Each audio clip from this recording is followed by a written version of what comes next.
नमस्कार दोस्तों, welcome to SG Edu centre daily current affair. SG Edu centre daily current affair में आप सबका स्वागत है। फ्रेंड्स, आज है 14 जून और 14 जून के जितने भी इंपॉर्टेंट करंट अफेयर बन सकते हैं उसको हम लोग एमसीक्यू के रूप में देखने का प्रयास करेंगे। आइए शुरू करते हैं।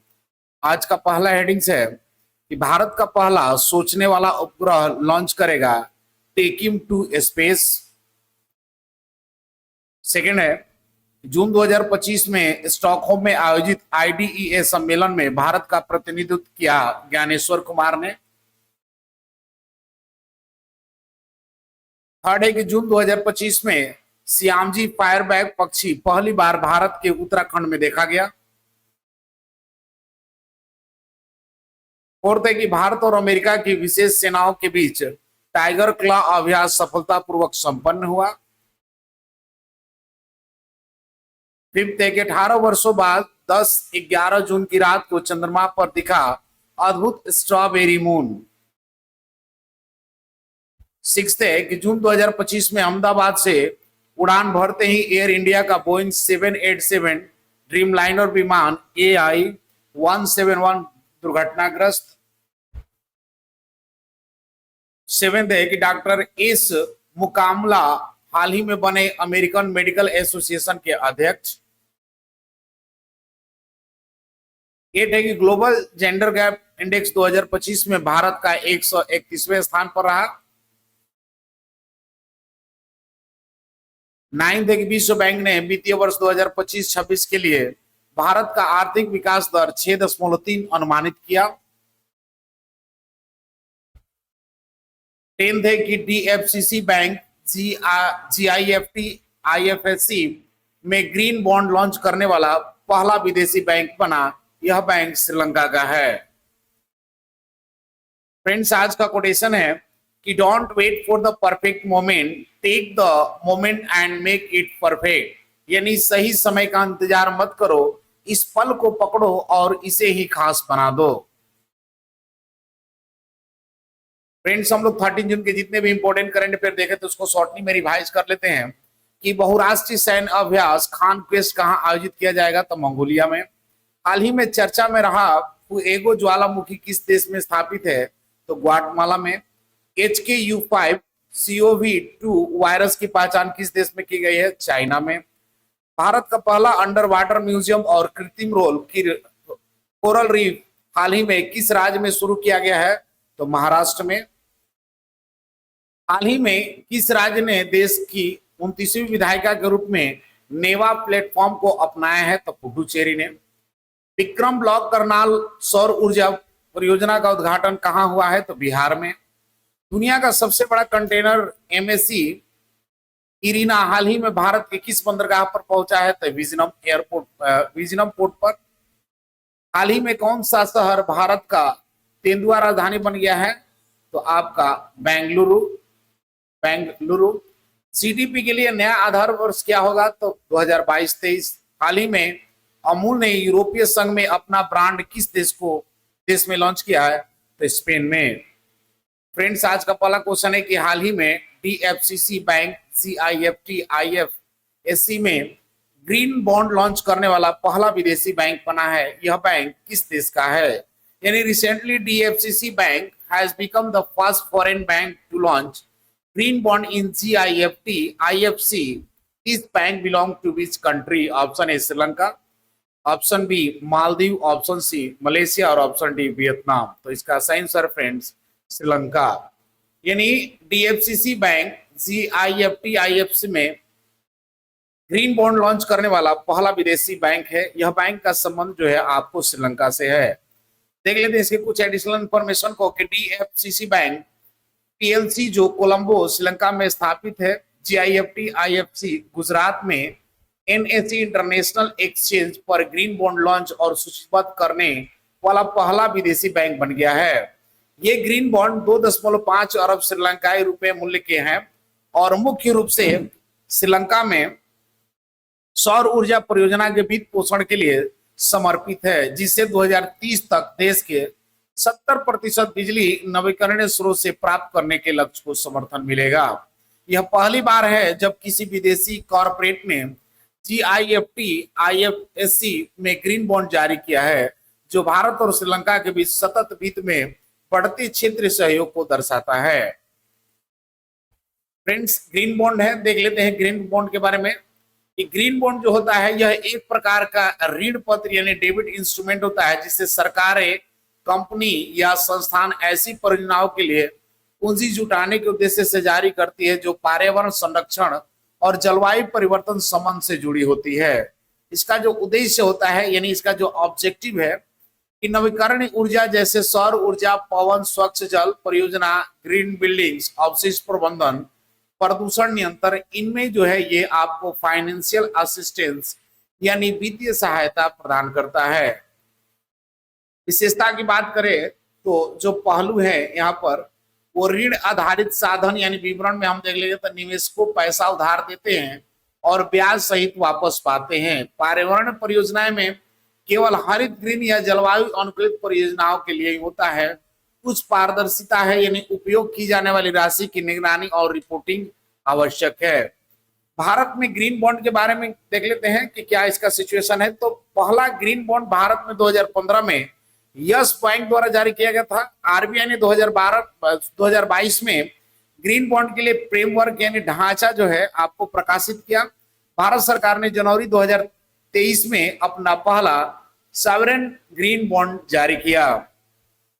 फायदे यानी बेनिफिट्स की बात करें तो ये आपको कंट्रीब्यूट करता है इन्वायरमेंटल प्रोटेक्शन और सस्टेनेबल डेवलपमेंट को, प्रोवाइड करता है low costing financial for environmental friendly project के लिए, अट्रैक्ट ग्लोबल इन्वेस्टर यानी अंतरराष्ट्रीय, ये आपको क्या करता है कि जो भी इन्वेस्टर्स होते हैं उसको ये अट्रैक्ट करता है। इंटरनेशनल इनिशिएटिव के देख लेते हैं बात। तो the World Bank and European instrument bank यानी EIB are the largest issue of the green bond. ये जो है आपको सबसे ज्यादा यही आपको ग्रीन बॉन्ड को जारी करते हैं, इशू करते हैं। These funds support the project linked to the Paris Agreement, UN Sustainable Development Goal। ठीक है। चुनौतियों की बात करें तो डिफिकल्ट होता है transparency, compliance, risk for the green washing when the fund are not actually used for the green objective, lack of the adequate regulatory oversight। Conclusion की हम लोग बात करें तो ग्रीन बॉन्ड एक प्रभावी वित्तीय साधन है जो पर्यावरण संरक्षण और आर्थिक विकास के बीच को ये बैलेंस करके रखता है। भारत जैसे जो आपका डेवलपिंग कंट्री है उसके लिए यह जलवायु यानी क्लाइमेट फाइनेंसिंग का एक महत्वपूर्ण यानी इंपोर्टेंट सोर्स है। नेक्स्ट क्वेश्चन है कि जून 2025 में स्टॉकहोम में आयोजित international institute for democracy and electoral assistance IDA सम्मेलन में भारत की ओर से किसने भाग लिया, यानी who has participated on behalf of the India in the conference of the International Institute for the Democracy and Electoral Assistance held in Stockholm in June 2025। Option A Sushil Chandra, option B Rajiv Kumar, option C Gyanesh Kumar और option D S Jaishankar. तो इसका सही answer है friends कि ज्ञानेश्वर कुमार, यानी भारत के जो चुनाव आयुक्त है, मुख्य चुनाव आयुक्त है राजीव कुमार, उन्होंने स्टॉकहोम में आयोजित international institute for democracy and electoral assistance में भारत की ओर से भाग लिया है। देख लेते हैं इसके कुछ एडिशनल इंफॉर्मेशन को कि भारत के मुख्य चुनाव आयुक्त CEC ज्ञानेश कुमार ने जून 2025 में स्वीडन के स्टॉकहोम में आयोजित international institute for democracy and electoral assistant सम्मेलन में भाग लिया। उन्होंने सम्मेलन के उद्घाटन सत्र में मुख्य भाषण यानी नोट एड्रेस दिया और भारत की चुनाव प्रक्रिया की विविधता, पैमाने और पारदर्शिता को भी साथ में रेखांकित किया। ज्ञानेश कुमार ने विभिन्न देशों के चुनाव प्रबंधन के प्रमुखों के साथ द्विपक्षीय बैठकें की, जिससे चुनाव प्रबंधन में वैश्विक सहयोग को मजबूती मिलेगी। फ्रेंड्स देख लेते हैं बुझो तो जानो की बातों में कि यूनेस्को ने किस भारतीय राज्य को हेरिटेज पर्यटन के लिए टॉप डेस्टिनेशन घोषित किया है। तो इसका सही आंसर होगा फ्रेंड्स कि पश्चिम बंगाल को जो है यूनेस्को ने भारतीय राज्य हेरिटेज पर्यटन के लिए टॉप डेस्टिनेशन घोषित किया है। नेक्स्ट है कि माधव राष्ट्रीय पार्क किस राज्य का 9वां टाइगर रिजर्व बना है, तो ये मध्य प्रदेश यानी MP का 9वां टाइगर रिजर्व बना है। वर्ल्ड क्राफ्ट सिटी का टैग किसे मिला है? तो आपको श्रीनगर को जो है वर्ल्ड क्राफ्ट सिटी का टैग मिला हुआ है। नेक्स्ट क्वेश्चन है कि जून 2025 में रुक्स का राष्ट्रीय पक्षी सियामीज फायरवैक यानी सियामीज फायरवैक पहली बार भारत के किस राज्य में देखा गया? यानी in which state was the national bird of the rocks Siamese fireback seen for the first time in June 2025? Option A Sikkim, option B Uttarakhand, option C Arunachal Pradesh और ऑप्शन डी नागालैंड। इसका सही आंसर फ्रेंड्स की उत्तराखंड में रुक्स का राष्ट्रीय पक्षी सियामजी फायरवैक पहली बार भारत में देखा गया है। ये रुक्स नहीं होगा, ये आपका थाईलैंड का है, ये थाईलैंड का राष्ट्र पक्षी है। देख लेते हैं इसके कुछ एडिशनल इंफॉर्मेशन को कि जून 2025 में थाईलैंड की राष्ट्र पक्षी सियामजी फायरवैक्स को पहली बार भारत के उत्तराखंड राज्य के रानीखेत के जंगलों में देखा गया है। यह दुर्लभ पक्षी की उपस्थिति में पक्षी प्रेमियों और प्राकृतिक प्रेमियों में खुशी की लहर दौड़ गई है। सियामजी फायरवैक अपने आकर्षक रंग प्रजनन काल में किए जाने वाले विशेष नृत्य के लिए जाना जाता है। क्वेश्चन है कि टाइगर क्लॉ अभ्यास भारत और किस देश के बीच सेनाओं के बीच संपन्न हुआ? यानी Tiger Claw was concluded between India and special force of which country? Option A Mongolia, option B America, option C Bangladesh और ऑप्शन डी मलेशिया। तो इसका सही आंसर फ्रेंड्स की अमेरिका। यानी टाइगर क्लॉ जो है अभ्यास भारत और अमेरिका के बीच में विशेष सेनाओं के बीच संपन्न हुआ। देख लेते हैं इसके कुछ एडिशनल इंफॉर्मेशन को कि टाइगर क्लॉ अभ्यास भारतीय वायुसेना की गरुड़ कमांडो स्पेशल फोर्सेज और अमेरिकी वायुसेना की स्पेशल फोर्सेज के बीच आयोजित हुआ। यह भारत और अमेरिका की वायुसेनाओं के बीच पहली स्वतंत्र संयुक्त विशेष बलों का अभ्यास था जो 26 मई से 10 जून तक उत्तर भारत के विभिन्न स्थानों पर मुख्य रूप से चांदी नगर उत्तर प्रदेश के गरुड़ रेजिमेंटल ट्रेनिंग सेंटर में संपन्न हुआ। अभ्यास का मुख्य उद्देश्य दोनों देशों विशेष सेनाओं के बीच इंटर ऑपरेबिलिटी को बढ़ाना, विशेष अभियानों में सर्वश्रेष्ठ प्रथा का आदान प्रदान करना और ऑपरेशनल सहयोग को मजबूत करना था। फ्रेंड्स एक्सरसाइज है तो देख लेते हैं एक्सरसाइज से संबंधित कुछ महत्वपूर्ण पहलुओं को कि ये 12वां खंजर अभ्यास 2025 भारत और किर्गिस्तान के बीच हुआ था बिश्केक में। ये एक थल सेना अभ्यास था। डेजर्ट फ्लैग बहुराष्ट्रीय आपका अभ्यास था जो कि संयुक्त अरब अमीरात में ये हुआ था। ये एक वायुसेना अभ्यास था। 6वां डस्लिक अभ्यास 2025 भारत और उज्बेकिस्तान के बीच में हुआ था। पुणे में इसका आयोजन किया गया था और ये एक थल सेना अभ्यास है। 4था टाइगर ट्रम्प 2025 भारत और अमेरिका के बीच में हुआ था विशाखापट्टनम में। यह एक थल सेना अभ्यास है। 14वां इंद्र 2025 अभ्यास भारत और रूस के बीच में हुआ चेन्नई में, जो कि आपका एक नौसेना अभ्यास है। प्रचंड प्रहार जो है अभ्यास भारतीय सेनाओं के बीच अरुणाचल प्रदेश में, यह एक थल सेना अभ्यास है। 1वीं अभ्यास 2025 भारत और तांजानिया के बीच में हिंद महासागर में, यह एक आपका नौसेना अभ्यास है। ट्रपेक्स 2025 भारतीय नौसेना के बीच में हुआ था अरब सागर एवं बंगाल के खाड़ी में, यह एक नौसेना अभ्यास था।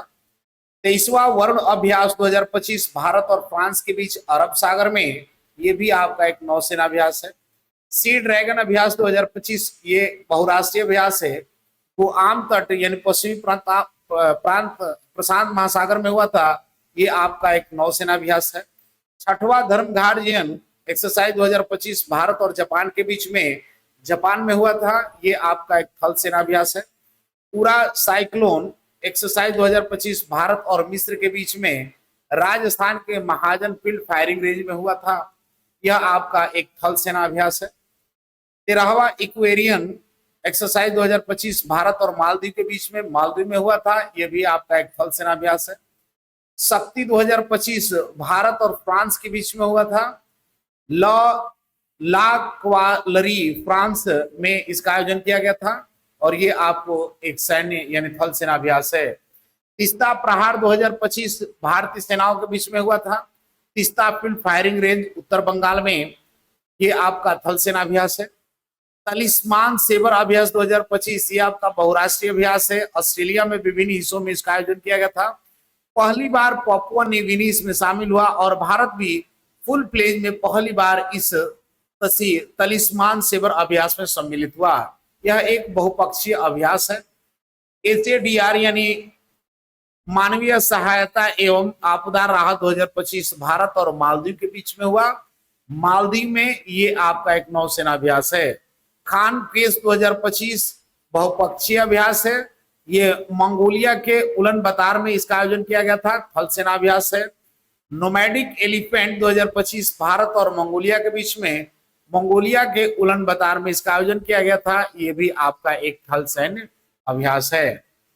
फ्रेंड्स, अमेरिका जो है, अमेरिका के साथ ये अभ्यास हुआ तो देख लेते हैं अमेरिका को मैप में। तो अमेरिका कैपिटल जो है आपका वाशिंगटन डीसी। प्रेसिडेंट की बात करें डोनाल्ड ट्रंप और करेंसी आपका डॉलर है।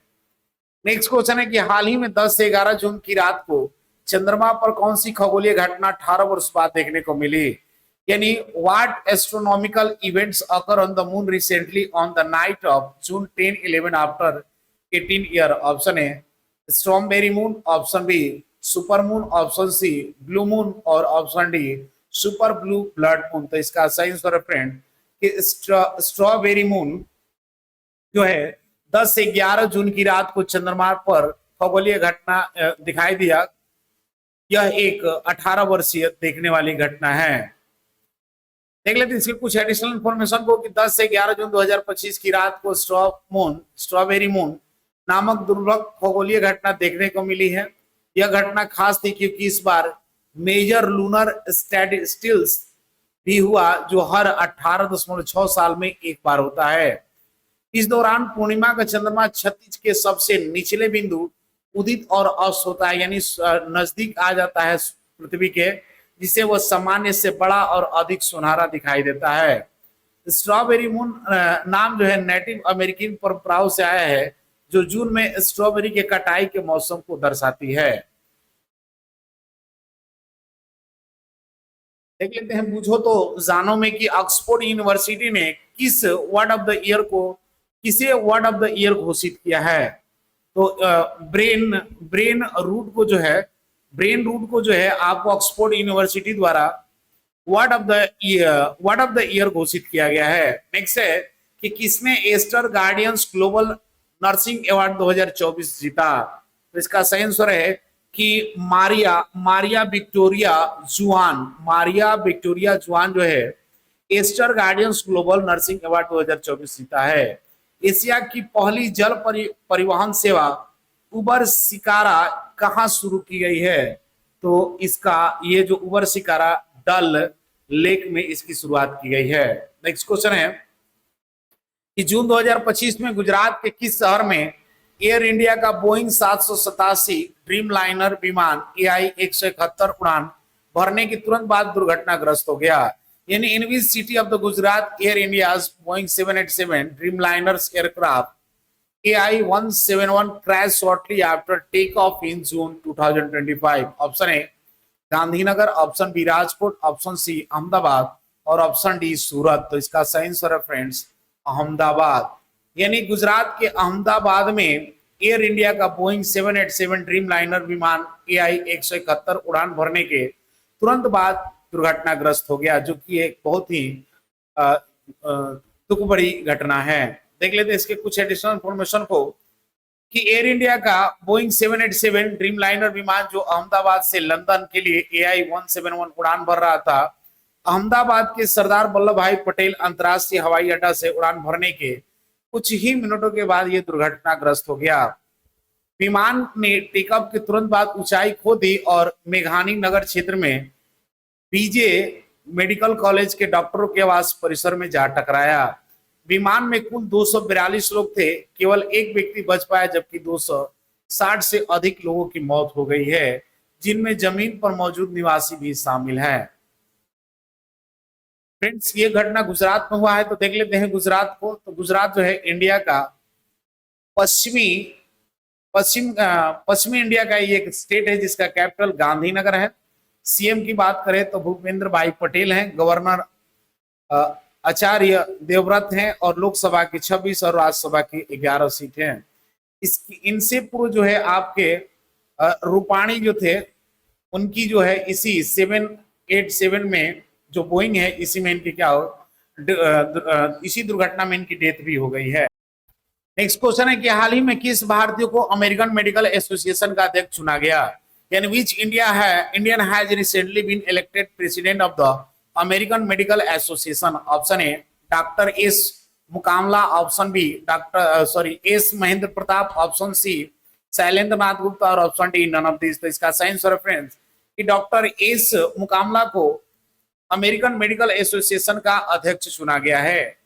देख लेते हैं इसके कुछ एडिशनल इंफॉर्मेशन को कि डॉक्टर वीवी श्रीनिवास मुकामला जो मिशिगन के फ्लिंट शहर के ओटो लैरिंजोलॉजिस्ट हैं वो अमेरिकन मेडिकल एसोसिएशन का 180वां अध्यक्ष चुना गया है। वे एएमए का नेतृत्व करने वाले पहले भारतीय मूल के चिकित्सक बन गए हैं। डॉक्टर मुकामला ने एएमए में अपनी रेजिडेंसी से ही सक्रिय भूमिका निभाई है और substance use and pain care task force जैसे महत्वपूर्ण कार्यबल की अध्यक्षता की है। वे फ्लिंट जल संकट के दौरान अपनी नेतृत्व क्षमता और सार्वजनिक स्वास्थ्य में योगदान के लिए भी जाने जाते हैं। नेक्स्ट क्वेश्चन है कि जारी ग्लोबल जेंडर गैप 2025 इंडेक्स 2025 में भारत का स्थान क्या है? यानी what is the position of the India in the release global gender gap index 2025? Option A 131, option B 130, option C 140 और ऑप्शन डी 149। तो इसका सही आंसर फ्रेंड्स 131। यानी हाल ही में जारी ग्लोबल जेंडर गैप इंडेक्स में भारत का स्थान जो है 131वां है। देख लेते हैं इसके कुछ एडिशनल इंफॉर्मेशन को। वर्ल्ड इकोनॉमिक्स फोरम द्वारा जारी ग्लोबल जेंडर गैप इंडेक्स 2025 में भारत 148 देशों में 131वें स्थान पर है। भारत की रैंकिंग पिछले वर्ष की तुलना में 2 या 3 नीचे अंक आई है, जो जेंडर गैप को कम करने में धीमी प्रगति को दर्शाता है। भारत का कुल जेंडर पैरिटी स्कोर 64.1% है, जो दक्षिण एशिया के देशों में सबसे कम में से एक है। यह रैंकिंग 4 प्रमुख क्षेत्रों के आधारित पर दिया जाता है: आर्थिक भागीदारी और अवसर, शैक्षिक उपलब्धता, स्वास्थ्य और उत्तरजीविता और राजनीतिक सशक्तिकरण। नेक्स्ट क्वेश्चन है कि हाल ही में विश्व बैंक द्वारा वित्तीय वर्ष 2025-26 के लिए भारत की आर्थिक वृद्धि दर कितने प्रतिशत अनुमानित की गई है? यानी recently what percentage of the Indian economy growth rate has been estimated by the World Bank for the financial year 2025-26? Option A 6.9%, option B 6.3%, option C 7.1% और option D none of these। तो इसका सही answer friends 6.3%। यानी विश्व bank द्वारा वित्तीय वर्ष 2025-26 के लिए भारत का आर्थिक वृद्धि दर का अनुमान 6.3% आंका गया है। देख लेते हैं इसके कुछ एडिशनल इंफॉर्मेशन को। विश्व बैंक ने वित्त वर्ष 2025-26 के लिए भारत की जीडीपी वृद्धि दर का अनुमान 6.3% बरकरार रखी है। यह अनुमान जून 2025 में जारी वर्ल्ड बैंक की ग्लोबल इकोनॉमिक पर्सपेक्टिव्स रिपोर्ट में प्रकाशित हुआ है। वैश्विक आर्थिक अनिश्चितताओं, निर्यात और निवेश में सुस्ती के बावजूद भारत की दुनिया की सबसे तेजी से बढ़ती अर्थव्यवस्था बने रहने का अनुमान है। 6.3% की यह वृद्धि दर पिछले अनुमानों से थोड़ी कम है, लेकिन यह भारत की सेवा क्षेत्र के मजबूत और मध्यम मुद्रास्फीति को दर्शाती है। नेक्स्ट क्वेश्चन है और आज का अंतिम क्वेश्चन है कि भारत का पहला सोचने वाला उपग्रह कौन सा लॉन्च करेगा? कौन लॉन्च करेगा? यानी who will launch India's first thinking satellite? Option A NASA, option B take me to space, option C pixels और ऑप्शन डी ध्रुव स्पेस। तो इसका सही answer friend take me to space जो है भारत का पहला सोचने वाला उपग्रह लॉन्च करेगा। देख लेते हैं इसके कुछ एडिशनल इंफॉर्मेशन को। Take me to space Hyderabad स्थित एक स्पेस टेक स्टार्टअप है। यह स्टार्टअप भारत का पहला सोचने वाला सैटेलाइट सितंबर 2025 में लॉन्च करेगा। यह सैटेलाइट इसरो के पीएसएलवी या एसएसएलवी रॉकेट के जरिए लॉन्च किया जाएगा। पारंपरिक सैटेलाइट केवल डेटा इकट्ठा करते हैं, लेकिन यह सोचने वाला सैटेलाइट अंतरिक्ष में ही एडवांस एआई एल्गोरिदम की मदद से डेटा को प्रोसेसिंग और विश्लेषण करेगा। फ्रेंड्स लास्ट वीडियो क्वेश्चन था कि जीडीपी के लिए नया आधार वर्ष क्या होगा, तो इसका सही आंसर है ऑप्शन डी 2022-23। आज का क्वेश्चन है कि हाल ही में विश्व बैंक द्वारा वित्तीय वर्ष 2025-26 के लिए भारत की आर्थिक वृद्धि दर कितने प्रतिशत अनुमानित की गई है। Option A 6.9%, option B 6.3%, option C 7.1% और ऑप्शन डी इनमें से कोई नहीं। फ्रेंड्स इसका आंसर कमेंट बॉक्स में जरूर दें। मिलते हैं अगले वीडियो में, तब तक के लिए जय